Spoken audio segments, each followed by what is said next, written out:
27,000 रुपये झाला माल थोडेसे देऊन कॅश.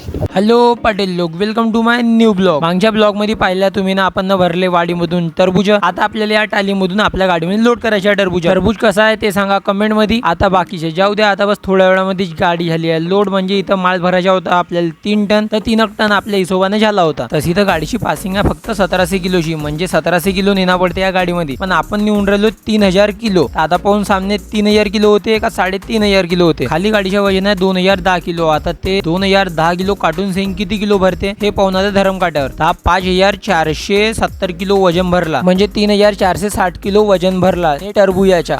म्हणजे आपली टरबुजाची गाडी पडली आहे 27,680 रुपयाची. तशी तर काही टेन्शन नाही म्हणा, 3-4 दिवसामध्ये आपण एवढे टरबूज विकून टाकून. 27,000 रुपये झाला माल थोडेसे देऊन कॅश आणि बाकी मारून ऑनलाईन. यार भाई 27,680 दिल्यावर बी 80 रुपयासाठी तर असा मचमच करत होता तो भाऊ. काही सांगू नको म्हणलं, हे घे तू आपले 80 पण आम्हाला जाऊ दे. त्याला दिले 80 ना. आता बस भूक लागली होती तर आम्ही आलो भंडऱ्यामध्ये बिर्याणी खायला. हा मुस्लिम बिर्याणी वाला. अगर कोणाला बिर्याणी खायची इच्छा होईल एक वेळ इथे येऊन बिर्याणी लागते एकदम रापचिक. बस आता इथून बिर्याणी खाऊन ना मग निघून आपण आपल्या बाजारासाठी. यार बॉस ह्या उन्हानं बहुत तपली गुण राहिली बरं. मग आणि होतो कसा ना, आता झालो कसा पूर्ण जामल्या. चला ते सगळे जाऊ द्या. आता बस पोहोचलो मी गावामध्ये. आता मग थोड्या वेळाने पोहोचून बाजारामध्ये ना मग माल उतरून ये आपल्याला. माल बस उतरून चालू आहे. हाय युवराज ने तो आहे आपला आशिष काका. म्हणजे हा युवराज म्हणताय मी बी थोडसे उतरू लागतो, म्हणजे तू टेन्शन घेऊ नको म्हणते. बस माल उतरून चालू आहे. आपल्याला आज लावायचे 3 दुकानं.